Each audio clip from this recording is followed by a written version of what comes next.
If you struggle with your overhead squat technique, or perhaps your balance or your ability to pull your arms back far enough to keep it above your feet while you're deep in the pocket, then perhaps you have an issue that's away from your T-spine and away from your shoulder girdle that's promoting this problem, that's causing this problem.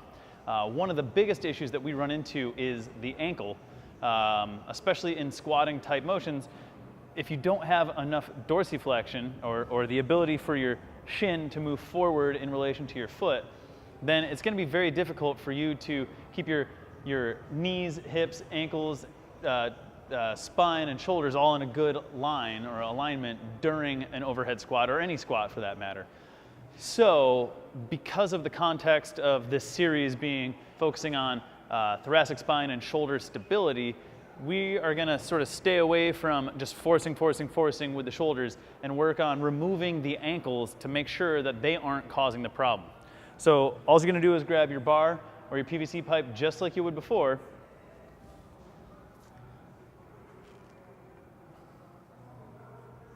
And then lift your heels up. So you might just put them on. I have some 15-pound bumper plates here, and those are fine. You could use 10s. You might have some Olympic lifting shoes, which would also be super good for this. Pretty much anything that's stable, that's not going to shoot out from under you or roll away from you. I certainly wouldn't recommend standing on like a PVC pipe or a barbell or something sturdy. A little bit more lift might help you if you have really immobile ankles. A little bit less if you have slightly less mobile ankles. The ultimate goal, of course, would be to work into a flat foot position.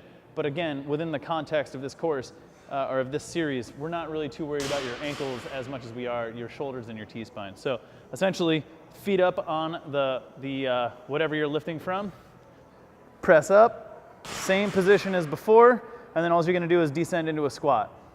Now notice, if you compare this squat to this squat, my spine should be more vertical with my heels elevated.